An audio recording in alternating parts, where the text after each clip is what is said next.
ছবি দেখতে পাচ্ছেন? হ্যাঁ হ্যাঁ দেখতে পাচ্ছি স্যার।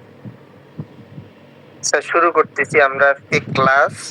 আপনাদের আমি প্রেসক্রিপশন রাইটিং ও রিডিং ঠিক মতো পড়াইনি, একদিন বোধহয় একটু দেখাইছিলাম। আজকে আমরা ডিটেলস পড়াবো, সাথে রেসপিরেটরি ট্র্যাক্ট ইনফেকশন এর ট্রিটমেন্টও বলে দেবো একবারই। এইটা দিয়ে আমরা টোটালটা পড়াবো। প্রথমে আসেন একটা প্রেসক্রিপশন কিভাবে পড়তে হয় বা লিখতে হয়, ঠিক আছে? মেইন তো পড়া, আপনারা কিভাবে বুঝবেন প্রেসক্রিপশনের কোনটার মানে কি। প্রেসক্রিপশন দেখতে এইরকমই হয়। এটা একটা ইনডোরের প্রেসক্রিপশন। ইনডোর মানে হসপিটালে এডমিট পেশেন্টদের। আর একটা প্রেসক্রিপশন হয় আউটডোরের প্রেসক্রিপশন, যেটা ডাক্তাররা দেখে রোগী ছেড়ে দেয় আর কি, চেম্বারে যেসব রোগী দেখে, ঠিক আছে? দুইটাই মোটামুটি কাছাকাছি, দুইটারই টার্ম প্রায় সেম। উপরের দিকে আমাদের পেশেন্টের ডিটেলস থাকে, দেখবেন এই জায়গায় লেখা আছে পেশেন্টের নাম, কোথায় ভর্তি, বয়স কত, ঠিক আছে, ডেট কত। এই জায়গায় তিনটে জিনিস অবশ্যই আমাদের দরকার হবে, যে পেশেন্টের নাম কি, পেশেন্টের বয়স কত আর ডেট। এই তিনটা জিনিস আমাদের অবশ্যই লাগবে, ঠিক আছে? পেশেন্টের নাম ছাড়া আইডেন্টিফাই করা যায় না। বয়সের একটা আলাদা গুরুত্ব আছে, কোন এক এক বয়সে এক এক ধরনের রোগ কমন। বয়স্কদের এক এক ধরনের রোগ কমন, তারপর বাচ্চাদের এক এক ধরনের রোগ কমন। আর ডেট ছাড়া একটা প্রেসক্রিপশন ভ্যালিড না, ইনভ্যালিড, ঠিক আছে? অবশ্যই তিনটে জিনিস থাকা লাগবে। এরপরই আমরা প্রেসক্রিপশনের দুইটা পার্ট, একটা বাম দিকের একটা ডান দিকের, ঠিক আছে? বাম দিকের পার্টে রোগের ইতিহাস, রোগ সম্পর্কিত বিভিন্ন কিছু লেখা থাকবে। প্রথমেই লেখা থাকে হয়েছে সিসি, ঠিক আছে? সিসি মানে চিফ কমপ্লেইন। চিফ কমপ্লেইনের বাংলা হয়েছে প্রধান সমস্যা বা মুখ্য সমস্যা, প্রধান সমস্যা অথবা মুখ্য সমস্যা, সিসি। এইটা একটা আরটিআই মানে respiratory tract infection. Respiratory tract infection মানে শ্বাসনালী জনিত, ঠিক আছে, শ্বাস প্রশ্বাসের সমস্যা এই জনিত একটা ইনফেকশনের রোগী। তাহলে এর কি কি সমস্যা সাধারণত থাকতে পারে, এই জায়গায় লেখা আছে। প্রথমেই দেখবেন ব্রেথলেসনেস মানে শ্বাসকষ্ট, এটা ইনকমপ্লিট। এই জায়গায় ব্রেথলেসনেস এর পাশে আর একটু কথা লিখতে হয় সবসময়, যে কতক্ষণ ধরে বা কতদিন ধরে পেশেন্টের থেকে শুনতে হয় যে আপনার শ্বাসকষ্ট। পেশেন্ট যখন বলবে শ্বাসকষ্ট হচ্ছে, শুনতে হবে যে কতক্ষণ ধরে বা কতদিন ধরে। তাহলে লিখতে হয় যতদিন ধরে। পেশেন্ট যদি বলে আমার 3 দিন ধরে সমস্যা হইতেছে, তাহলে লিখতে হয় ব্রেথলেসনেস ফর 3 days। বা যদি বলে 3 ঘন্টা ধরে সমস্যা, 5 ঘন্টা ধরে, যতক্ষণ সমস্যা সেইটা এখানে লেখা থাকবে। তাহলে প্রথমেই আমাদের পেশেন্ট বলবে যেটা, সেইটা আমাদের শুনতে হবে। পেশেন্ট দেখা যাবে অনেক কমপ্লেন আপনারে বলতেছে, রেসপিরেটরি ট্র্যাক্ট ইনফেকশনের রোগী অনেক কমপ্লেন বলতে পারে শ্বাস নিতে সমস্যা হচ্ছে, তার জ্বর আসতেছে, তার মাথা ঘোরাচ্ছে, তার পেট ব্যথা করতেছে, তার বুক ব্যথা করতেছে, ঠিক আছে, তার দুর্বল লাগতেছে, অনেক কিছু বলবে। আপনার সবকিছু যে লিখতে হবে তা না। আমরা প্রধান সমস্যা বা চিফ কমপ্লেনে সব সময় 3 থেকে 4টা, ম্যাক্সিমাম ক্ষেত্রে 3টেই লিখি, হাই এর 4টা, এর বেশি আমরা যাই না, ঠিক আছে?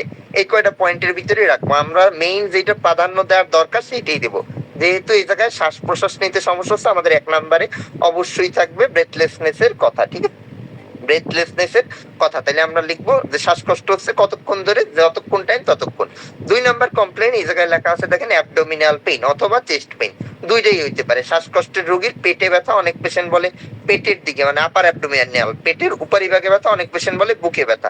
যেই ব্যথার কথা বলবে আমরা সেই ব্যথা এই জায়গায় লিখতে পারি। এই পেশেন্টের অন্য কোনো তেমন সমস্যা ছিল না, ছিল অ্যাবডোমিনাল পেইন, আমরা তাই অ্যাবডোমিনাল পেইনের কথাই এই জায়গায় লিখছি। আর ছিল জেনারেলাইজড উইকনেস মানে দুর্বলতা, তার সারা শরীর দুর্বল, সে একদম হাঁটতে চলতেই পারে না, এত দুর্বল। এই পেশেন্টের আরো অনেক কমপ্লেন থাকতে পারতো। যদি কাশির কথা বলতো তাহলে আমরা কফ লিখতে পারতাম, ঠিক আছে, কফ লিখতে পারতাম। যদি বুকে ব্যথার কথা বলতো তাহলে বুকের কোন দিকে, বাম দিকে ব্যথা না ডান দিকে ব্যথা, তার কথা লিখতে পারতাম, ঠিক আছে? যেটা বলবে পেশেন্ট সেইটা আমরা লিখবো। তাহলে এই জায়গায় আমাদের চিফ কমপ্লেন বা প্রধান সমস্যাগুলো আমরা এইভাবে আইডেন্টিফাই করবো, যেগুলো প্রধান প্রধান মনে হবে আমরা সেইগুলোই লিখবো। যদি জ্বর থাকতো এই পেশেন্টের, তাহলে আমরা জ্বরের প্রাধান্য দিতাম, ঠিক আছে?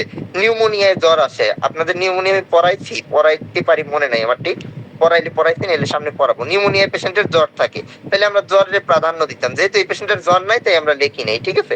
তাহলে পেশেন্টের যে সিমটম থাকবে এগুলোর ভিতর আমার কাছে যেগুলো প্রধান লাগবে আমরা সেগুলো এখানে লিখবো, ডিউরেশন সহ। যতদিন, যদি 3 দিন হয় 3 দিন, 3 ঘন্টা হলে 3 ঘন্টা, 5 দিন হলে 5 দিন, 7 দিন হলে 7 দিন, সেইটা আমার লিখতে হবে। তাহলে সিসি মানে মুখ্য সমস্যা বা প্রধান সমস্যা, এই সমস্যা এই পেশেন্টের হতে পারে।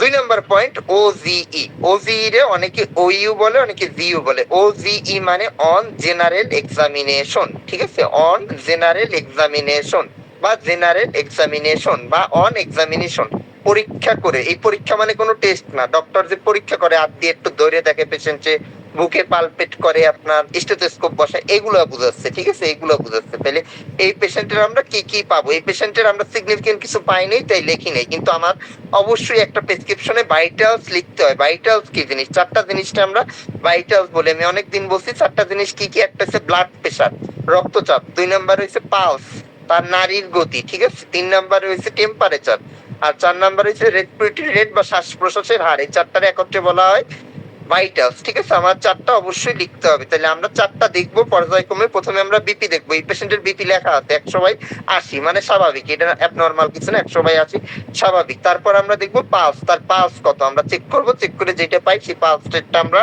লিখে দিব। পালস রেট স্বাভাবিক হয়েছে 60 থেকে 100-র ভিতর, যেটা পাবো সেটা লিখে দেবো। 3 নম্বরে আমরা বললাম কি টেম্পারেচার, যদি জ্বর থাকতো পেশেন্টের অবশ্যই আমরা টেম্পারেচার উল্লেখ করে দিতাম। যদি টেম্পারেচার উল্লেখ না করি মানে তার জ্বরটা কিছু নাই, তাই আমরা উল্লেখ করে নিই। তাহলে টেম্পারেচার আমরা যেটা পাবো, যদি 100 পাই 100, 101 পাইলে 101, 102 পেলে 102, যেটা পাবো সেটা উল্লেখ করে দিব। আর লাস্টে বললাম কি রেসপিরেটরি রেট, শ্বাস প্রশ্বাসের হার, শ্বাস প্রশ্বাসের হার তার আমরা দেখতে হবে।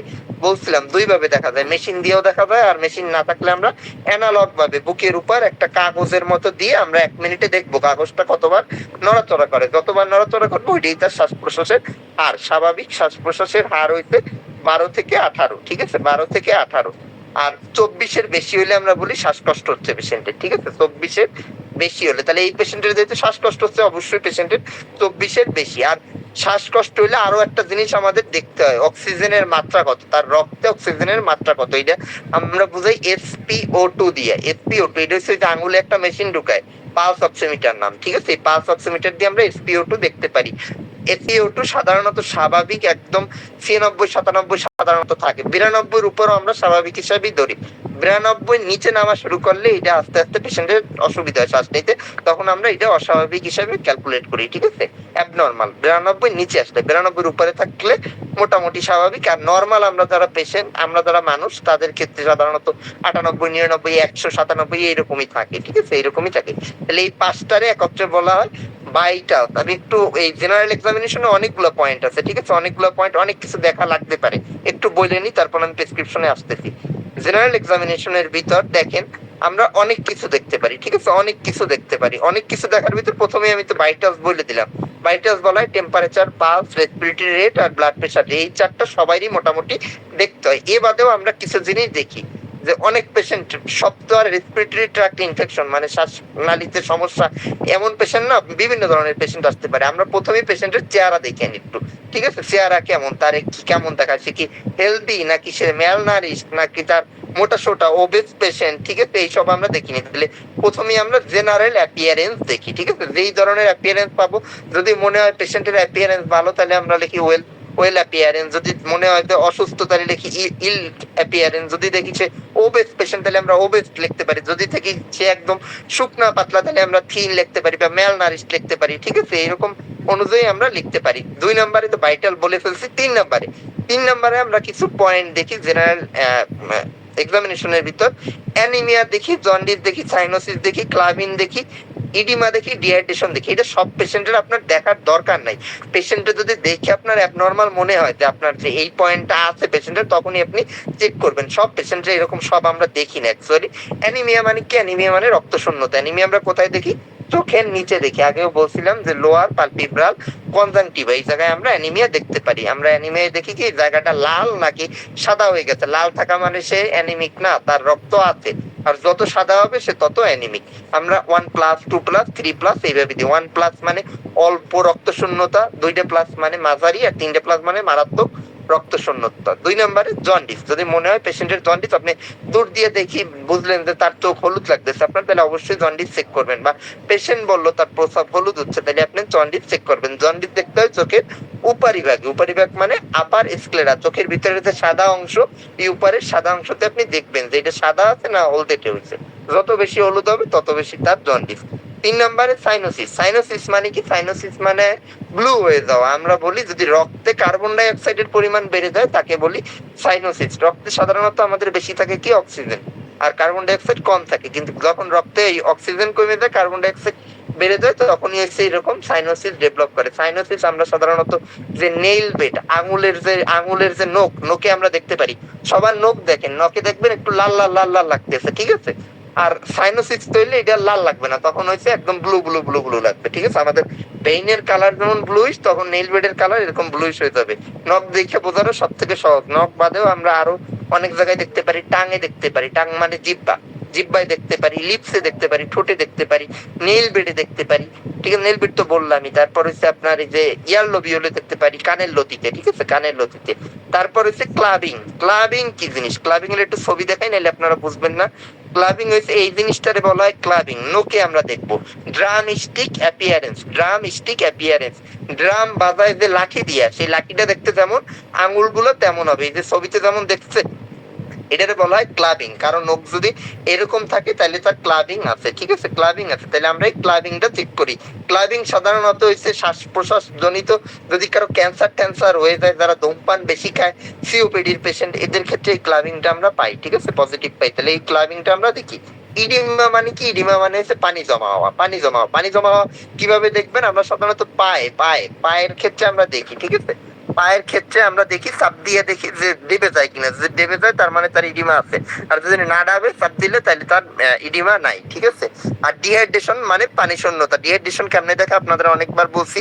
ডিহাইড্রেশন আমরা স্কিন পিন্সের মাধ্যমে দেখি। স্কিন একটু টান দিয়ে ছেড়ে দিই, দেখি যে স্কিন কত তাড়াতাড়ি আগের পজিশনে চলে যায়, এটারে বলা হয় ডিহাইড্রেশন। তাহলে আপনি পেশেন্ট অনুযায়ী এগুলো দেখবেন। সবাই যে সব পয়েন্টই আপনার দেখতে হবে এমন না, পেশেন্ট অনুযায়ী আপনি দেখবেন। যদি ডায়রিয়ার পেশেন্ট হয় অবশ্যই ডিহাইড্রেশন দেখবেন, যদি কিডনির পেশেন্ট হয় অবশ্যই ইডিমা দেখবেন, অ্যানিমিয়া দেখবেন, ঠিক আছে? যদি রক্ত শূন্যতার পেশেন্ট হয় তাহলে আপনি অ্যানিমিয়া দেখবেন। যদি জন্ডিসের পেশেন্ট হয়, মানে জন্ডিস চোখ হলুদ হয়ে যায়, প্রস্রাব হলুদ হয়ে জন্ডিস দেখবেন। এইরকম এই শ্বাস প্রশ্বাস জনিত কারণে আসলে সাইনোসিস চেক করবেন, তার ক্লাবিং চেক করবেন, এইরকম, ঠিক আছে? এরপর আসেন, এরপর আরো কিছু স্পেশাল টেস্ট আছে আমাদের। গেট মানে সোজা দাঁড়ায় আছে কিনা, দাঁড়াতে পারতেছে কিনা, পশ্চাৎ ঠিক আছে কিনা, সেটা। স্পিচ মানে সে সঠিকভাবে কথা বলতেছে পারতেছে কিনা।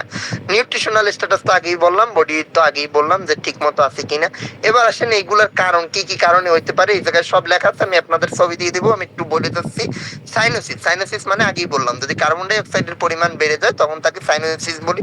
সাইনোসিসের কিছু কারণ আছে। সাইনোসিসের কারণের ভিতর আছে কনজেনিটাল হার্ট ডিজিজ। অনেকে শুনতে পারেন যে ছোট বাচ্চাদের হার্টের ভিতর ফুটা ধরা পড়ে, ঠিক আছে? এটারই বলা হয় কনজেনিটাল হার্ট ডিজিজ বা ভালভুলার হার্ট ডিজিজ। এই ভালভুলার হার্ট ডিজিজের বাচ্চাদের সাইনোসিস থাকে, একদম ছোট বাচ্চা, ঠিক আছে? তারপর সিওপিডি, একটু আগেই বললাম, লাং জনিত কারণ সিওপিডি, নিউমোনিয়া, পালমোনারি ফাইব্রোসিস, তারপর ক্যান্সার, লাং ক্যান্সার, এইসব ক্ষেত্রে আমরা পাই। সিভিয়ার অ্যাজমা অ্যাটাক, যাদের প্রচন্ড শ্বাসকষ্ট হয়, যারা ইনহেলার নেয়, অনেক সময় দেখবেন শীতকালে প্রচন্ড শ্বাসকষ্ট হয়, তাদের ক্ষেত্রে এই সাইনোসিস ডেভেলপ করতে পারে। আর যেই জায়গায় লো অক্সিজেন, যেমন পানির নিচে, ঠিক আছে? পানির নিচে, পাহাড়ের উপরে, এইসব জায়গায় অক্সিজেন এমনি কম, তখন সাইনোসিস ডেভেলপ করতে পারে। অতিরিক্ত শীত প্রবণ এলাকায় সাইনোসিস ডেভেলপ করতে পারে। রেনআউট ফেনোমেনন আছে, এটা হার্টের একটা ডিজিজ, এই ক্ষেত্রেও সাইনোসিস ডেভেলপ করতে পারে। 2 নম্বরে ক্লাবিং এর কথা বলছি। ক্লাবিং মেইনলি রেসপিরেটরি কজ মনে রাখলেই হবে, মানে লাং জনিত কাজ। লাং এর ক্যান্সার জনিত যে কোনো কারণে ক্লাবিং ডেভেলপ করে, ঠিক আছে? ক্লাবিং ডেভেলপ করে। আর এছাড়া বাচ্চাদের ক্ষেত্রে যে কনজেনিটাল হার্ট ডিজিজ, যাদের ওই যে হার্টে ফুটা থাকে, ভালভুলার হার্ট ডিজিজ, তাদের ক্ষেত্রে হতে পারে। 3 নম্বরে জন্ডিসের কারণ কি? জন্ডিস কি জিনিস আপনাদের পড়াইছি আলাদাভাবে। জন্ডিস মানে বিলিরুবিন বেড়ে যাওয়া, ঠিক আছে? রক্তে বিলিরুবিন বেড়ে যাওয়াকে জন্ডিস বলে। যদি 3 এর বেশি, এই জায়গায় 2 লেখা, 2 না, অ্যাকচুয়ালি 3। 3 এর বেশি হলে আমরা তাকে, বিলিরুবিন বেশি হলে রক্তে জন্ডিস বলি। জন্ডিসের বিভিন্ন কারণ আছে, এই জায়গায় সেগুলো লেখা আছে। জন্ডিসের কারণের ভিতর সব থেকে কমন কারণ হেপাটাইটিস। আপনাদের পড়াইছি যে লাংয়ের যে লিভারের যে ইনফেকশন, তাকে হেপাটাইটিস বলা হয়। Hepatitis, liver cirrhosis, hemolytic anaemia, malaria, transfusion reaction, gall stone, এইসব কারণে জন্ডিস হতে পারে। তারপর অ্যানিমিয়া মানে রক্ত শূন্যতা কাদের বেশি হয়? মহিলাদের বেশি হয়, পুরুষদেরও হতে পারে। যদি শরীর থেকে বেশি পরিমাণে রক্ত বের হয়ে যায় তাহলেও রক্ত শূন্যতা হতে পারে। আয়রন ডেফিসিয়েন্সির কারণে হতে পারে, তারপর অ্যাক্সিডেন্টের কারণে হতে পারে, তারপর যাদের এই যে বমির সাথে ব্লাড যায়, বা স্টুল বা পায়খানার সাথে ব্লাড যায়, এইসব রোগীদের হতে পারে। হেভি মেনস্ট্রুয়াল লস, মহিলাদের পিরিয়ডের ক্ষেত্রে রক্ত যেতে পারে, তাদের ক্ষেত্রে হতে পারে। ঠিক আছে, এইসব কারণে সাধারণত অ্যানিমিয়া ডেভেলপ করে। আর ডিহাইড্রেশন হচ্ছে শরীর থেকে পানি বের হয়ে গেলে সাধারণত ডিহাইড্রেশন বা পানি শূন্যতা ডেভেলপ করে। পানি বের হয় এমন কিছু কন্ডিশন যেমন ডায়রিয়া, ভমিটিং, ঠিক আছে, ডায়রিয়া, ভমিটিং, বার্ন, আগুনে পোড়া রোগী, তারপর হইছে আপনার এই যে সুইটিং, সিভিয়ার সুইটিং, ঘামায় যাদের গরমকালে, এই যে রিক্সা ঠিকসা যারা চালায় এদের ক্ষেত্রে, মানে যারা পরিশ্রম করে, আবার ব্লিডিং হইলে, এইসব ক্ষেত্রে ডিহাইড্রেশন ডেভেলপ করে। তাহলে এইসব কারণে হচ্ছে এইসব সিমটম গুলো পাওয়া যায়। এবার আমরা প্রেসক্রিপশনে চলে যাই। আবার সেই প্রেসক্রিপশন পড়াইতে কিন্তু আমরা এই জায়গায় গেছি, এগুলো আলাদা কিছু না। তাহলে এগুলো সব হইছে OGE অন জেনারেল এক্সামিনেশনের পয়েন্ট। আপনার ভাইটাল চার্টটা অবশ্যই দেখবেন, পাশাপাশি এগুলো যেটা আপনার দরকার মনে হবে সেগুলো দেখবেন, সবগুলো দেখার দরকার নাই। তার পরের পয়েন্ট, তাহলে প্রথমে আমরা বললাম চিপ কমপ্লেন প্রধান সমস্যা। 2 নম্বরে আমরা পরীক্ষা করলাম অন জেনারেল এক্সামিনেশন, আমরা হাত দিয়ে বা আমাদের ইনস্ট্রুমেন্ট দিয়ে পরীক্ষা করে দেখলাম কি কি সমস্যা। 3 নম্বরে আসবে পাস্ট হিস্ট্রি, P/H বা PH, ঠিক আছে। পাস্ট হিস্ট্রি বলতে বোঝায় পূর্বের কোন রোগ আছে কিনা। পেশেন্ট যদি আমরা বলি যে আপনার আগের কোন রোগ আছে, পেশেন্ট ওইভাবে বুঝবে না। আমরা এই জন্য একদম নাম ধরে ধরে শুনবো পেশেন্টের, যে আপনার ডায়াবেটিস আছে, আপনার হাঁপানি বা অ্যাজমার সমস্যা আছে, আপনার প্রেসারের সমস্যা আছে। এই তিনটা সব পেশেন্টের ক্ষেত্রে শুনতে হয়, ঠিক আছে। যেইটা থাকবে সেটাই আমরা প্লাস দিব। দেখেন এই রোগীরা আমরা HTN মানে হাইপার টেনশন, প্রেসারের সমস্যা, এতে প্লাস দিছি, মানে তার প্রেসারের সমস্যা আছে। আর DM আর BA মানে ডায়াবেটিস, ঠিক আছে, ডায়াবেটিক মেলাইটাস। আর 2 নম্বরে বলছি বিএ মানে ব্রঙ্কিয়াল আজমা বা হাঁপানির সমস্যা, ঠিক আছে। এই দুইটাই আমরা নেগেটিভ সাইন দিছি, মানে তার এগুলো সমস্যা নাই। তাহলে এই 3টা সমস্যা অবশ্যই শুনবেন। পাশাপাশি আপনার যদি মনে হয় তাহলে অবশ্যই থাইরয়েডের কথাও একটু জিজ্ঞেস করবেন, থাইরয়েডের আর হার্টের কোনো সমস্যা আছে কিনা এটা একটু শুনে নেবেন, যে পেশেন্টের হার্টের সমস্যা আছে কিনা, থাইরয়েডের সমস্যা আছে কিনা। এই 3টা পয়েন্ট আমরা নরমালি এখন সব পেশেন্টদের থেকে শুনি। এছাড়াও আমরা আগে ড্রাগ হিস্ট্রি শুনতাম, যে কি কি ওষুধ খায়, যেমন এই হাইপার টেনশনের পেশেন্ট এর জন্য কি ড্রাগ খায় এটা আমাদের লিখতে হয়, কিন্তু বর্তমানে এত লেখে না কেউ, এই জন্য আমরা ওইভাবে শুনি না, এত টাইম নেই, ঠিক আছে। আগের আদর্শ প্রেসক্রিপশনের এটাও একটা পার্ট, যে ড্রাগ হিস্ট্রি শুনতে হয়, যে কি ওষুধ খায় সেটা লিখে রাখতে হবে। বা একটা রোগী আসলো সে অ্যান্টিবায়োটিক খায় আসছে, ওইটা লিখে রাখতে হবে যে সে এই অ্যান্টিবায়োটিক খেয়ে আসছে। তাহলে এই গেল আমাদের পাস্ট হিস্ট্রি, ড্রাগ হিস্ট্রি। এরপর আসবে অ্যাডভাইস অথবা ইনভেস্টিগেশন। আমরা সাধারণত অ্যাডভাইসই লিখি। এই অ্যাডভাইস মানে উপদেশ না, এই অ্যাডভাইস মানে কি কি টেস্ট করতে দিব আমরা, ঠিক আছে, কি কি টেস্ট আমরা করতে দিব। তাহলে এটা আমাদের শ্বাসকষ্টের রোগী, রেসপিরেটরি ট্র্যাক ইনফেকশন, তার শ্বাসনালীতে প্রদাহ বা ইনফেকশন আছে, তাহলে এই রোগীর আমরা কি কি টেস্ট করতে দিব। আমরা একটা CBC করতে দিব অবশ্যই, সবার আগে কমপ্লিট ব্লাড কাউন্ট, CBC।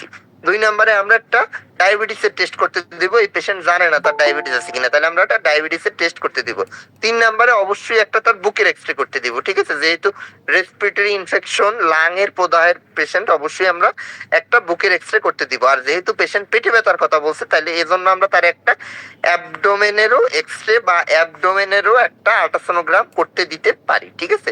বুকের এক্সরে প্লাস অ্যাবডোমেনের এক্সরে অথবা আল্ট্রাসাউন্ড, আমরা সাধারণত আল্ট্রাসাউন্ডই প্রেফার করি, ঠিক আছে, আল্ট্রাসাউন্ডই প্রেফার করি পেটে ব্যথা হইলে। তাহলে এই পরীক্ষাগুলো আমরা করতে দিব এই পেশেন্টের। পাশাপাশি যদি বুকে ব্যথার কমপ্লেন করতো তাহলে অবশ্যই একটা ECG করতে দিতাম, ঠিক আছে। যদি বমি হইতো এই পেশেন্টের তাহলে আমরা একটা ইলেকট্রোলাইট করতে দিতাম, ঠিক আছে। যেই রকম সিমটম পাবেন সেই রকম দিবেন। যদি মোটা সোটা পেশেন্ট হইতো তাহলে আমরা একটা লিপিড প্রোফাইল করতে দিতে পারতাম, তার চর্বির জন্য, চর্বির পরিমাণ কেমন এটা জানার জন্য। তাহলে যেরকম পাবেন সেই রকম আমরা টেস্টগুলো করতে দিব। আর সাধারণত আমরা রুটিন টেস্ট প্রথমবার যদি করা না থাকে পেশেন্টদের, তাহলে রুটিন টেস্ট সব পেশেন্টেরই আমরা দিই।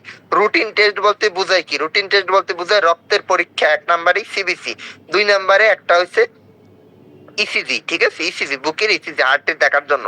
3 নম্বরে বুকের একটা এক্সরে, চেস্ট এক্সরে, PAView, ঠিক আছে, PAView। 4 নম্বরে একটা ইউরিনের পরীক্ষা, ঠিক আছে, ইউরিনের পরীক্ষা। আর একটা RBS আর একটা ক্রিয়েটিনিন, একটা কিডনির জন্য দেখি ক্রিয়েটিনিন, আর ডায়াবেটিস দেখার জন্য RBS। এই 6টা পরীক্ষার একত্রে করা হয় রুটিন টেস্ট। যদি পরীক্ষা পেশেন্ট না করা থাকে, আর করা থাকলে তো লাগবে না, তাইলে ওইগুলো আর লাগবে না, যেগুলো আপনার মনে হবে জাস্ট ওইগুলোই করাবেন। তাহলে এই টোটাল পার্টটা হইছে আমাদের বাম দিকের পার্ট, ঠিক আছে, হিস্ট্রির পার্ট। রোগীর আমরা এই হিস্ট্রি গুলো নিব, নিয়ে তারপর ট্রিটমেন্ট দিব। ট্রিটমেন্ট দেয় কিন্তু মেইন জিনিস না, ঠিক আছে, ট্রিটমেন্ট দেয় মেইন জিনিস না। রোগ ধরতে না পারলে ট্রিটমেন্ট দিয়ে কোনো লাভ নাই, আবল তাবল ট্রিটমেন্ট দিলে রোগীর আরো ক্ষতি হবে। এই জন্য রোগ ধরার জন্য অবশ্যই আপনার প্রপার হিস্ট্রি প্লাস ইনভেস্টিগেশন দরকার। রোগ না ধরে সামান্য একটা জ্বর নিয়ে আসলো পেশেন্ট, আপনি রোগ ধরতে পারলেন না, প্রথম দিনই স্টেরয়েড খাওয়াই দিলেন, তাইলে রোগীর আরো ক্ষতি হবে, এতে কোনো লাভ হবে না, ঠিক আছে। ওই দিয়ে আরো রোগী মারাত্মক অবস্থায় চলে যেতে পারে। এই জন্য আগে প্রপার ডায়াগনোসিস, রোগ ধরতে হবে, রোগ ধরার পর আপনি ট্রিটমেন্ট দিবেন। এই জন্য প্রপার হিস্ট্রি প্লাস পরীক্ষা আগে করাইয়ে তারপর আপনার চিকিৎসায় যেতে হবে, আগেই চিকিৎসা না। তাহলে এই টোটালটা হলো আমাদের হিস্ট্রির পার্ট প্লাস পরীক্ষার পার্ট। এবার আমরা আসবো আর এক্স এ। ঠিক আছে, আর এক্স শব্দের অর্থ কি? আর এক্স শব্দের অর্থ রিসিভ, নেয়া। ঠিক আছে, নেয়া, এটার রোগীর ক্ষেত্রে বুঝি নেয়া, এই ওষুধগুলো সে নেবে, এইখান থেকে আসছে হচ্ছে আর এক্স। আর আর এক্স এর মেইন কাহিনী হচ্ছে আর এক্স মানে এটা আবিষ্কার হয়েছে একজন রোমান রোমান রাজার নামে। সে প্রথম পেশেন্ট দেখার সময় ওই তার নাম আর লিখে ডিজাইন করার জন্য এক্স এর মতো একটা ক্রস দিয়ে দিয়েছে, ওই থেকে আসছে আর এক্স আর কি। ঠিক আছে, গ্রিক বা রোমান ধর্মযাজক, ওই থেকে আসছে এটা। এবার আসেন আমরা ট্রিটমেন্টে চলে যাই। ট্রিটমেন্ট কেমনে করব এই পেশেন্টের ক্ষেত্রে? আমরা পড়াচ্ছি হচ্ছে রেসপিরেটরি ট্র্যাক্ট ইনফেকশন, শ্বাসনালীতে প্রদাহ। ঠিক আছে, শ্বাসনালীতে প্রদাহ।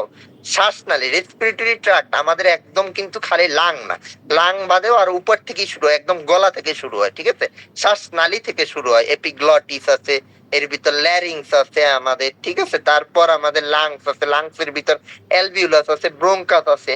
আমরা যখন একদম পার্টিকুলার একটা জায়গায় কোন জায়গায় ইনফেকশন ধরতে না পারি, তখন আমরা এটার নাম দিই রেসপিরেটরি ট্র্যাক্ট ইনফেকশন। আর যখন আমরা ডায়াগনোসিস করতে পারবো যে ব্রোঙ্কাসেই ইনফেকশন হয়েছে, তাইলে আমরা বলতাম ব্রোঙ্কাইটিস। যদি ধরতাম এপিগ্লটিসেই ইনফেকশন হইতে, তখন বলতাম এপিগ্লটাইটিস। যখন বলতাম ল্যারিংসেই ইনফেকশন হইতে, তখন বলতাম ল্যারিংজাইটিস। আর যখন আমরা একদম পার্টিকুলার প্রথমে ডায়াগনোসিস করতে না পারি যে এই পয়েন্ট হয়েছে, মানে আমরা ধারণা করি যে এই জায়গায় শ্বাসনালীতে যে কোনো জায়গায় হয়েছে, তখন এটার নাম হয়ে যায় রেসপিরেটরি ট্র্যাক্ট ইনফেকশন। ঠিক আছে, তাহলে এবার আসেন আমরা এর চিকিৎসা কি কি করব। যেহেতু এটা আমাদের হসপিটাল অ্যাডমিট পেশেন্ট, আমরা এদের ইনজেকশন দিচ্ছি। আর যদি কম সমস্যা হতো তাহলে আমরা ইনজেকশন দিতাম না, আমরা ওরাল ট্রিটমেন্ট দিতাম। প্রেসক্রিপশন লেখার ক্ষেত্রে সবসময় প্রথমে সবার আগে দিতে হয় ইনজেকশন গুলা। ঠিক আছে, এরপর আপনি tablet, capsule, suppository, inhaler, nebulisation, syrup যা আছে এগুলো দিবেন। সবার আগে দিতে হবে অবশ্যই ইনজেকশন গুলার নাম, ইনজেকশন দিয়ে শুরু করবে, এরপর পর্যায়ক্রমে সবকিছু। দেখেন এই জায়গায় ইনজেকশনের আগে আর একটা ইনফিউশন। ইনফিউশন মানে স্যালাইন দেয়া। ঠিক আছে, স্যালাইন দেয়ারে বলা হয় ইনফিউশন। তাইলে সবার আগে থাকে ইনফিউশন, তারপর আমাদের ইনজেকশন গুলা, তারপর ট্যাবলেট, ক্যাপসুল, বাকি যেগুলো থাকে এগুলা। এই পেশেন্টের ক্ষেত্রে প্রথমে আমরা হসপিটাল অ্যাডমিট পেশেন্টের ক্ষেত্রে আমরা খাবার কি ধরনের খাবে একটা দেই, সেটা লেখা আছে এই জায়গায়, ডায়েট সফট লিকুইড। সেই সফট খাবার খাবে বা লিকুইড খাবার খাবে লেখা থাকে।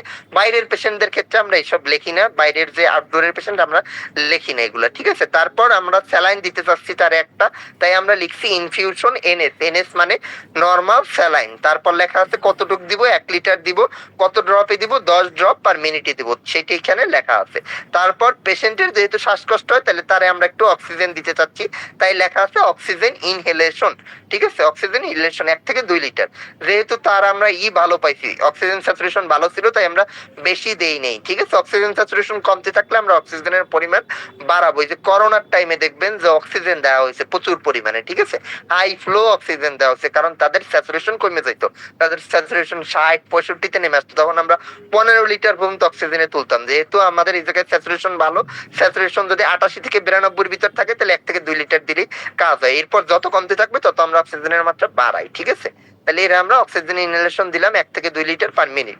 এরপর আমরা ইনজেকশন, অ্যান্টিবায়োটিক। এই টাইক্লাব হচ্ছে একটা অ্যান্টিবায়োটিক, যেহেতু এটা ইনফেকশন হয়েছে তাই তারা আমাদের অ্যান্টিবায়োটিক দিতে হবে। অ্যান্টিবায়োটিক আমরা এই জায়গায় দিচ্ছি টাইক্লাব। টাইক্লাব মানে কি, এর ভিতর জেনেরিক কি কি আছে, অ্যামোক্সিসিলিন আছে। ঠিক আছে, টাইক্লাব মানে মক্সাক্লাব, আপনারা মক্সাক্লাব নামে হয়তো বেশি পরিচিত। টাইক্লাব মক্সাক্লাব সেম। ঠিক আছে, অ্যামোক্সিসিলিন আর ক্লাবুলোনিক অ্যাসিডের কম্বিনেশন। এই ইনজেকশনটা এটা দেওয়া হয়েছে 1.2 গ্রাম 1 ভাইল আইভি টিডিএস। আচ্ছা, 1.2 দিলে আমরা টিডিএস সবসময় দেই না, আমরা বিডি দেই। ঠিক আছে, টিডিএস লাগলে দেবো, কিন্তু সবসময় আমরা দেই না। আর যদি কম দেওয়া হয়, 625 দেওয়া হয়, সেই ক্ষেত্রে অবশ্যই টিডিএস দিতে হবে। এটার ডোজটা একটু মনে রাখবেন। ইনজেকশন বা ওরাল ট্যাবলেট যেই দেন, যদি 625 কাউরে দেন, এটা 3 বেলা দিতে হয়। আর 1.2 দিলে 2 বেলাও দেওয়া যায়, 3 বেলাও দেওয়া যায়। 3 বেলা আমরা দিই যখন পেশেন্টের ইনফেকশন মারাত্মক আমার কাছে মনে হবে তখন। ঠিক আছে, সর্বদা 1.2 টিডিএস দেওয়া হয় না। আর এটা হসপিটাল অ্যাডমিট পেশেন্টের ক্ষেত্রে দিছি, আমরা আউটডোরের পেশেন্টের কখনোই 1.2 টিডিএস দিই না, আমরা বিডি দেই। ঠিক আছে, আর 625 দিলে অবশ্যই 3 বেলা দিতে হবে। তাহলে এরা আমরা অ্যান্টিবায়োটিক ইনজেকশন একটা দিলাম। তারপর এটা 1 ভায়াল আইবি, আইবি মানে তো সবাই জানেন ইন্টারভেনাস, শিরায়, ঠিক আছে, শিরায়। পরের দেওয়া হয়েছে ম্যাক্সিমা, ম্যাক্সিমা মানে একটা গ্যাস্ট্রিকের ওষুধ, ইসোমিপ্রাজোল। ম্যাক্সিমা দেওয়া হয়েছে, বিডি দেওয়া হয়, গ্যাস্ট্রিকের ওষুধ বিডি দেওয়া হয়, এটা আপনারা জানেন। তারপর দেওয়া হয়েছে অ্যালজিন, অ্যালজিন মানে tiemonium methyl sulphate, tiemonium methyl sulphate. যেহেতু পেশেন্টের পেটে ব্যথা ছিল তাই আমরা টাইমোনিয়াম মিথাইল সালফেট দিলাম।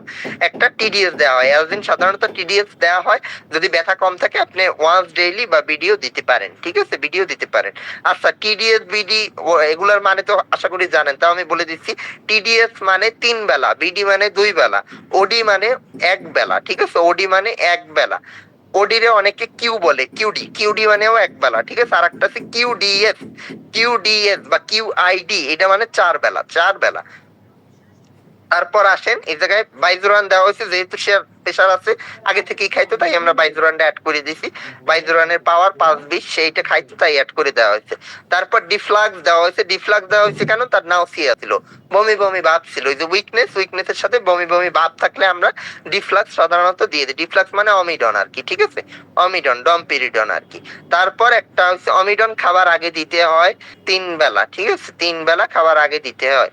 তারপর রিবো দেওয়া হয়েছে, রিবোট্রিল, ক্লোনাজিপাম মানে ঘুমের ওষুধ, রাতে যাতে তার একটু ঘুম ভালো মতো হয়, এইসব পেশেন্টের রাতে ঘুম হইতে চায় না ঠিক মতো, ঠিক আছে, এই জন্য আমরা রিবো দিলাম। মোনাস দেওয়া হয়েছে একটা, মোনাস দেওয়া হয়েছে ওই যে ব্রেথলেসনেস, শ্বাসকষ্ট। আচ্ছা, মোনাস কিন্তু কাশির ওষুধ না, আপনারা অনেকেই গোলাই যান।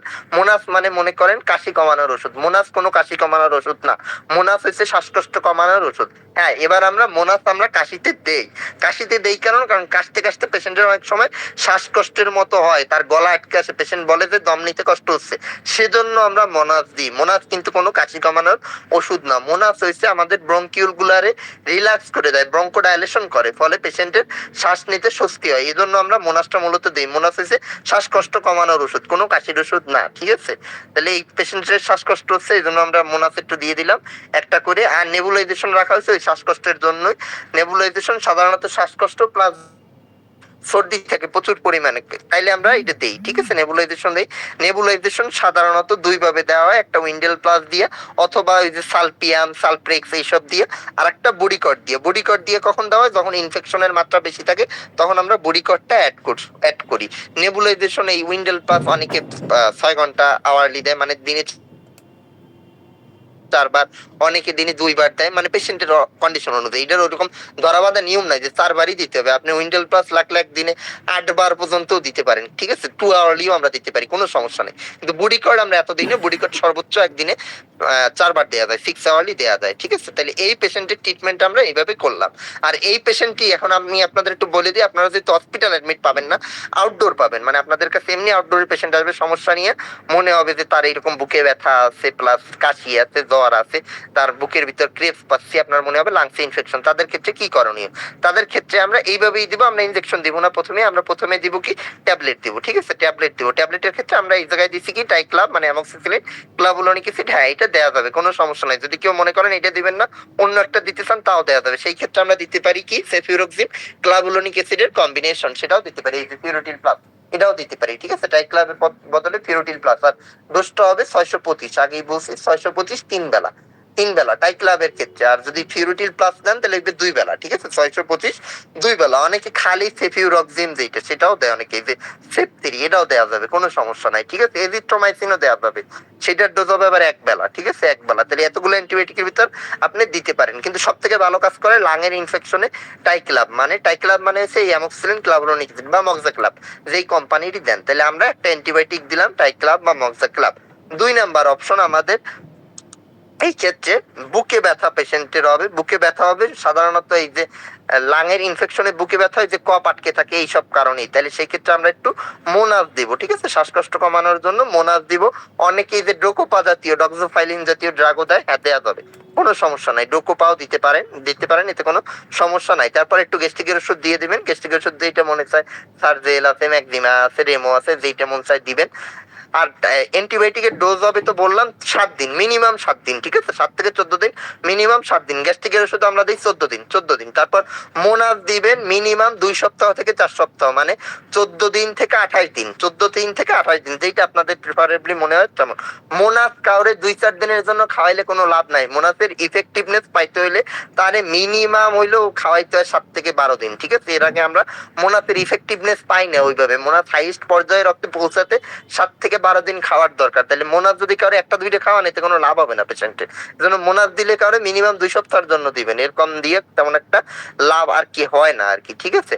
তারপর পেশেন্টের যদি বমি বমি ভাব থাকে, একটু ডিফ্লাক্স দিবেন, একটু ঘুমের ওষুধ দিবেন, কারণ এইসব পেশেন্ট রাতে ঘুমাতে পারে না। আর যদি পেশেন্টের জ্বর থাকে, তাহলে অবশ্যই তারে প্যারাসিটামল অ্যাড করে নেবেন। আর যদি শ্বাসকষ্ট মারাত্মক হয়, সেই ক্ষেত্রে একটু নেবুলাইজেশন নেওয়ার জন্য বলবেন। আর শ্বাসকষ্টের পাশাপাশি যদি স্যাচুরেশন দেখেন ফল করতেছে, তাহলে অবশ্যই অক্সিজেন নেওয়ার পরামর্শ তাকে দিতে হবে, ঠিক আছে, দিতে হবে। তাহলে এই সব ড্রাগ দিয়ে আমরা রেসপিরেটরি ট্র্যাক্ট ইনফেকশনের ট্রিটমেন্ট করব।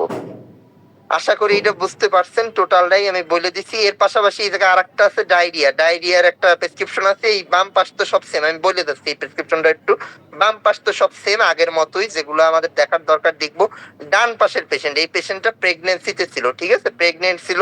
এই জন্য আমরা প্রথম দিকে কিছুই ওষুধ ওইভাবে দেইনি, ঠিক আছে, ওইভাবে দিইনি। আমরা জাস্ট তারে ডিহাইড্রেশন মেনটেন করছি। দেখেন যে ইনফিউশন, কলেরা, স্যালাইন। ডায়রিয়ার পেশেন্টে আমরা স্যালাইন দেই, ঠিক আছে, এটা তো সবাই জানেন, আপনাদের পড়ানোর সময় আমি পড়াইছি। মুখে খাওয়ানোর ক্ষেত্রে আমরা ওয়ারেস দিই। আর যখন বেশি ডায়রিয়া হয়, মানে একদম 1 ঘন্টার ভিতর 15-16 বার চলে গেছে, সে পাতলা পায়খানা হচ্ছে, তারে তো আর মুখে দিয়ে লাভ নাই, তারে আমরা স্যালাইন দিব, ইনফিউশন আকারে কলেরা স্যালাইন দিব। কলেরা স্যালাইনের ক্ষেত্রে আমরা এই ক্ষেত্রে কি, যেহেতু প্রেগনেন্ট পেশেন্ট, এর জন্য আমরা বেশি দিতে পারিনি, ওরকম লোডিং ডোজে দিইনি। আমরা 20 ড্রপ পার মিনিটে 2 লিটার স্যালাইন চালু করছি। প্লাস তার পেটে ব্যথার জন্য একটু অ্যালজিন দিচ্ছি। অ্যালজিন প্রেগনেন্সিতে সেফ। ব্যথার ওষুধের ভিতর আর কোনো ড্রাগ কিন্তু প্রেগনেন্সিতে সেফ না, ঠিক আছে, সেফ না। এটা দেখানোর উদ্দেশ্যই আমার হচ্ছে প্রেগনেন্সিতে কি কি সেফ বলা, ঠিক আছে। ব্যথার ওষুধের ভিতর প্রেগনেন্সিতে শুধু অ্যালজিন সেফ, আর কোন এই যে রোলাক ঠোলাক বলেন কিচ্ছু সেফ না। আর হ্যাঁ, আর অন্য কোনো ব্যথায় যেমন হাত কাইটে যাইতে পারে, এরকম ব্যথার জন্য প্যারাসিটামল সেফ। অন্য কোনো ব্যথার ওষুধ কিন্তু প্রেগনেন্সিতে সেফ না, দেয়া যাবে না। তারপর তার গ্যাস্ট্রিকের সমস্যার জন্য প্যান্টোনিক সেফ, ঠিক আছে, প্যান্টোনিক সেফ। সার্জেলও সেফ, বাট সার্জেল পাতলা পায়খানা করতে পারে, বাড়ায়। এই জন্য পাতলা পায়খানার রোগীদের কখনো এই যে সার্জেল জাতীয় ওষুধ, এসোমিপ্রাজল দিবেন না, তাদের ক্ষেত্রে দিবেন প্যান্টোপ্রাজল। প্যান্টোপ্রাজল পাতলা পায়খানা করে না, ঠিক আছে, মানে এটা পেট নরম করে না আর কি। এই জন্য আমরা প্যান্টোপ্রাজলটাই প্রেগনেন্সিতে বেশি দেই আর কি, ঠিক আছে, বেশি দিই। তাহলে এই রোগীরা আমরা এই জন্য প্যান্টোনিক্স দিলাম। বমির জন্য ইমিস্টার দেওয়া হয়েছে। ইমিস্টার প্রেগনেন্সিতে সেফ, ঠিক আছে। এইটা ওইভাবে একটু কন্ট্রোভার্সি আছে, আমাদের ডাক্তাররা আমরা বাংলাদেশে ইউজ করি, বাট ওইভাবে আমাদের নাই হাতে যে একদম সেফ। এজন্য আমরা ইউজ করি, বাট এটা একটু রিস্ক আছে, কিন্তু সব ডাক্তাররা ইউজ করে, বিধায় আমরাও করি। খুব একটা সমস্যা হয় নাই আমাদের পেশেন্টদের ক্ষেত্রে। প্রেগনেন্সিতে বমির ওষুধ সব থেকে সেফ হয়েছে ওই যে অ্যাক্লিস নামে পাওয়া যায়, ঠিক আছে, অ্যাক্লিস নামে পাওয়া যায়, মেক্লিজিন আর কি। এটা একদম সেফ, টোটালি সেফ, এটার কোনো ক্ষতিকর নাই। ইমিস্টারটা আমরা ইউজ করি, ওইভাবে ক্ষতিকর কিছু পাইনি, আমরা এই জন্য ইউজ করি। আর এই পেশেন্টে নাপা দেওয়া হয়েছে কারণ একটু জ্বর আসছিল। ডায়রিয়ার পেশেন্টদের কিন্তু জ্বর আসতে পারে, এই জন্য নাপা দেওয়া হয়েছিল। আর কিছু দেওয়া হয় না। এই রোগীটা কিন্তু কোনো অ্যান্টিবায়োটিক আমরা প্রথমেই দিতে চাইনি, ঠিক আছে। আমরা আগে ডিহাইড্রেশন মেনটেন করতে চাইছি, পরবর্তীতে এই রোগীরা আমরা মেট্রিল অ্যাড করছি, কারণ মেট্রিল দেওয়া যায় কিন্তু, ঠিক আছে, প্রেগনেন্সিতে মেট্রিল দেওয়া যায়। তারপর জিম্যাক্সও দেওয়া যায় সেকেন্ড ট্রাইমেস্টারে। ফার্স্ট ট্রাইমেস্টারটা আমরা একটু অ্যাভয়েড করি, সেকেন্ড ট্রাইমেস্টারে আমরা দিতে পারি। ফার্স্ট ট্রাইমেস্টার বলতে বুঝে প্রথম 12 সপ্তাহ। প্রথম 12 সপ্তাহের পর আমরা জিম্যাক্স বা এজিথ্রোমাইসিন দিতে পারি। আর মেট্রিলও দেওয়া যায়। পরবর্তীতে আমরা অ্যাড করছিলাম যখন দেখতেছি কমতেছে না পাতলা পায়খানা, তখন আমরা এই দুইটা ড্রাগ পরবর্তীতে অ্যাড করছিলাম। এই জায়গায় লেখা নাই, অ্যাড করা হয়েছিল পরবর্তীতে, ঠিক আছে। তাহলে প্রেগনেন্সিতে এইসব ড্রাগ আমরা দিই। প্রেগনেন্সিতে কিন্তু এই ফিউরেটিল প্লাস, অ্যামোক্সিসিলিন, ক্লাভুলোনিক অ্যাসিড এগুলো দেওয়া যায় না, ঠিক আছে, দেওয়া যায় না। হ্যাঁ, ফিউরেটিল দেওয়া যায়, শুধু ফিউরেটিল, প্লাস দেওয়া যাবে না। ক্লাভুলোনিক অ্যাসিড যেগুলো আছে এগুলো দেওয়া যাবে না, অনলি সেপিউরক্সিড দিতে পারেন, ঠিক আছে। এইসব ড্রাগ একটু বুঝে শুনে প্রেগনেন্সিতে ইউজ করবেন, সবগুলা দেয়া যাবে না ওইভাবে। আর এই জায়গায় আছে আপনাদের এই যে শর্ট ফর্ম, আমি অনেক কিছু বলছি, এগুলো দেয়া আছে। আর এক্স মানে ট্রিটমেন্ট, সবাই জানেন। এইচ এক্স মানে হিস্ট্রি, আমরা রোগীর থেকে যে হিস্ট্রি শুনি এটার অনেকে এইচ এক্স দিয়ে বলি। ডিএক্স মানে ডায়াগনোসিস, কি রোগ হয়েছে এটা আমরা ডিএক্স বা একটা ত্রিভুজ আইকে প্রকাশ করি। ত্রিভুজ মানেও ডিএক্স আর কি, ডায়াগনোসিস। কিউ মানে এভরি, আমি একটু আগে বলছি যে কিউডি মানে এভরিডে। তারপর নিচের দিকে আসেন, SOS এই জায়গায় এটা লেখা আছে, হ্যাঁ আছে। এই SOS মানে হচ্ছে ইফ নিডেড, বা যখন দরকার হয় তখন, ঠিক আছে। SOS যদি কখনো লেখা থাকে এর মানে হয়েছে যখন দরকার হয় তখন দিব, ঠিক আছে। তারপর এসি মানে খাবার আগে, পিসি মানে খাবার পরে। এসি রে অনেকে বিএম বলে, বিফোর মিল, এটা মানে ওই খাবার আগে। আর টিসি বা এম মানে খাবার পরে। তারপর বিডি, টিডি, কিউডিএস, এগুলো মানে তো বললাম 2 বার 3 বার 4 বার করে। ওডি মানে একবার। তারপর আসেন, সবগুলো লাগবে না, ঠিক আছে, সবগুলো লাগবে না, এগুলো আমরা এইভাবে, এটা তো বিদেশি ফর্মুলা, আমরা তো বাংলাদেশে এইভাবে লিখি না, এই জন্য সব এইভাবে লাগবে না। আর বাকি যারা তো ওইভাবে আপনাদের শেখার দরকার নাই। আর আইএনজি মানে ইনজেকশন, আইএনএফ মানে ইনফিউশন, এটা তো জানেন। এনইবি মানে নেবুলাইজেশন। তারপর SUPP মানে সাপোজিটরি। SYP মানে সিরাপ, ঠিক আছে, সিরাপ। ইনহেলার মানে আইএনএস। আর ক্রিম অয়েন্টমেন্ট, এগুলো আমরা পুরো ফর্মে লিখে দিই। ক্যাপসুল মানে CAP ক্যাপসুল। আর ট্যাবলেট মানে TAB ট্যাবলেট, ঠিক আছে। এইভাবে আমরা শর্ট ফর্ম গুলো লিখে দিই আর কি। বলেন এবার, আপনাদের কোনো কোশ্চেন থাকলে বলেন, আমার পড়ানো মোটামুটি হয়ে গেছে। আপনাদের কিছু জানার থাকলে এবার বলতে পারেন। স্যার আসসালামু আলাইকুম। হ্যাঁ বলেন। স্যার আমরা কাশের রোগীদের জন্য কি ওষুধ, মোনাজ বাদে আমরা কি কি ওষুধ ব্যবহার করতে পারি হ্যাঁ, সেটা একটু আচ্ছা, ভালো জানাবো। কোশ্চেন করছেন। কাশির রোগীদের কি ওষুধ ইউজ করবেন? আচ্ছা, কাশির ক্ষেত্রে আমাদের কাশি 2 টাইপের, ঠিক আছে। একটা হচ্ছে ড্রাই কফ, শুষ্ক কাশি, আর একটা হচ্ছে প্রোডাক্টিভ কফ, মানে একদম কফ আছে ভিতর থেকে।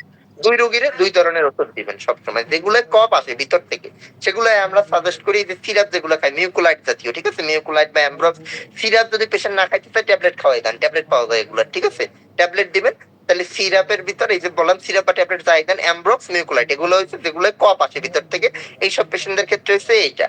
আর যেগুলো ড্রাই কফ আমাদের, ঠিক আছে, ড্রাই কফের রোগীদের ক্ষেত্রে আমরা কি করতে পারি? ড্রাই কফের রোগীদের ক্ষেত্রে আমরা ডেক্সট্রোমিথোরফ্যান জেনেরিকের যেসব পাওয়া যায়, যেমন বিউকপ পাওয়া যায়, সিউডোকপ পাওয়া যায়, এইসব ড্রাগগুলো আমরা এইসব রোগীদের ক্ষেত্রে দিব, ঠিক আছে। আমাদের প্রাথমিক ট্রিটমেন্ট এইটাই, আমরা সিরাপ খাওয়াবো প্রথমে, এই 2টা, জাস্ট এই 2টা দিয়ে দেখবেন কন্ট্রোলে পেশেন্টের চলে আসে। আমাদের ম্যাক্সিমাম পেশেন্টের কন্ট্রোলে চলে আসে না কেন? এরা ড্রাই কফের রোগীদের খাওয়ায় মিউকুলাইট, তাহলে তো কোনো লাভ হবে না, ঠিক আছে। ড্রাই কফের রোগীদের দিতে হবে আপনার ডেক্সট্রন মিথোরফ্যান গ্রুপের, এই যে সিউডোকাপ, বিউকপ, এগুলো, আর যেগুলো কফ উঠে এগুলো দিবেন মিউকুলাইট, অ্যামব্রক্স। হ্যাঁ, এর পাশাপাশি আমাদের আরেকটু কথা আছে, যে আমাদের যে এই যে ড্রাই কফ, যেগুলো ড্রাই কফ সাধারণত অ্যালার্জি জনিত কারণে বেশি হয়, ঠিক আছে। তাহলে ড্রাই কফের রোগীদের আপনি এই যে সিরাপ বললাম, মিউকপ, সিউডোকপ, এর পাশাপাশি একটু অ্যান্টিহিস্টামিন দিয়ে দিবেন। এর মোনাজ দিয়ে কোনো লাভ হবে না, এর মোনাজ দিবেনই না, এর দিবেন অ্যান্টিহিস্টামিন। ড্রাই কফের রোগীদের, শুষ্ক কাশির রোগীদের কি দিবেন? ফেক্সো দিবেন, ঠিক আছে, ফেক্সো দিতে পারেন, রূপা দিতে পারেন, এই 2টা। তাহলে একটা হচ্ছে সিরাপ আর একটা ফেক্সো বা রূপা। আর যেগুলো কফ উঠে এইসব রোগীদের ফেক্সো দেয়াই যাবে না, ফেক্সো দিলে কফ আরো জমে যাবে। তাহলে এইসব রোগীদের আবার একটু মোনাজ দিবেন, কারণ কি, এইসব রোগীদের কফ ভিতর থেকে উঠতেছে, আপনার লাং দিয়ে উঠতেছে, তাদের শ্বাসকষ্টের মতো একটু সমস্যা হয়, তাদের দম নিতে কষ্ট হয়, তাদের ক্ষেত্রে আপনি মোনাজ দেন, ওই সিরাপ দেবেন, সাথে একটু মোনাজ দেবেন, ঠিক আছে। এই ট্রিটমেন্ট ফলো করবেন, দেখবেন রোগী সেরে যাবে।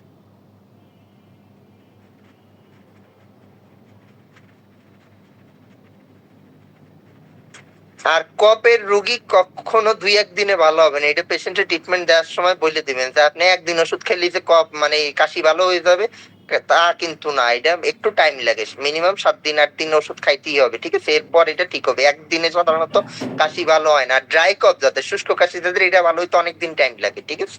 এটা পেশেন্ট আগে কাউন্সিলিং করে দিবেন, না এটা পেশেন্ট মনে করবে যে একবেলা ওষুধ খাইলেই বোধহয় সুস্থ হয়ে যাবে, এটা একবেলা ওষুধ খাই কখনো সুস্থ হয় না পেশেন্ট, ঠিক আছে।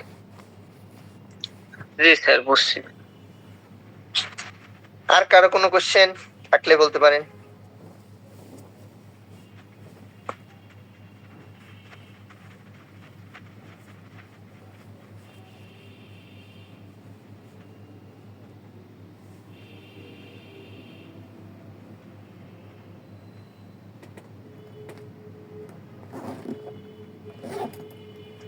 ট্রিটমেন্ট প্যাটার্ন যেটা বললাম, আপনারা একটু সুন্দর করে লিখে নিন, কারণ প্রেসক্রিপশনে সব আমি দিয়ে দেবো আপনাদের, তাও নাই ক্লাসটা শুনে পরবর্তীতে একটু লিখে রাখবেন, ঠিক আছে, এতে আপনাদেরই উপকারে আসবে। আর প্রেগনেন্ট রোগীদের কি কি দেয়া দাও, ওইটা একটু করে রাখবেন, এতে আপনাদেরই উপকারে আসবে। স্যার আর একটা প্রশ্ন আছে আমার। হ্যাঁ বলেন। স্যার স্কাবিসের জন্য একেবারে মূলত কোন ওষুধগুলো ব্যবহার করলে ধরো মানে সেফলি থাকা যায় এবং তাড়াতাড়ি সুস্থ হওয়া যায়, এরকম? আচ্ছা, হ্যাঁ, ভালো কথা। করেছেন ক্লাসটা করেছেন, ওটা মানে বুঝে নিল বা হ্যাঁ, অনেক অফিসের ভিতরে যাইতে হয়।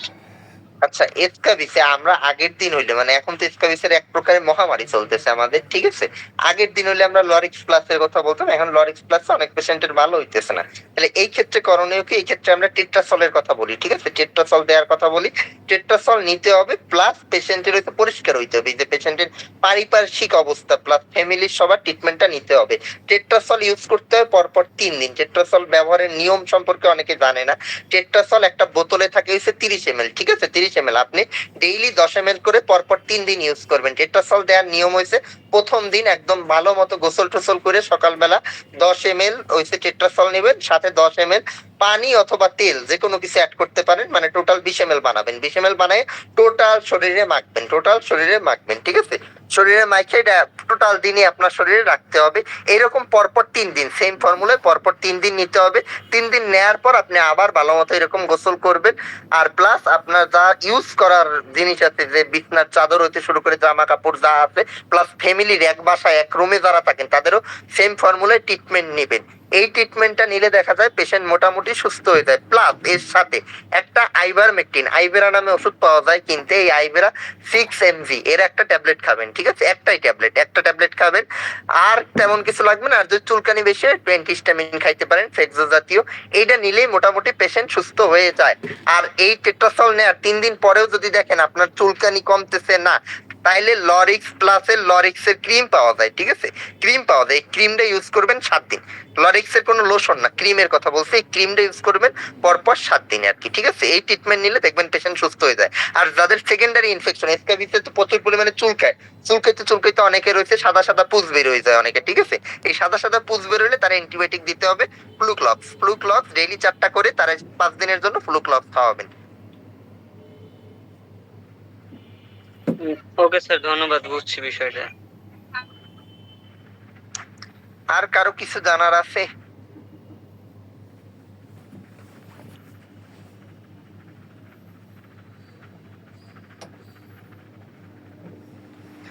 আচ্ছা, আর কোনো কোশ্চেন না থাকলে তাহলে আজকের ক্লাস এই জায়গায় শেষ করতেছি।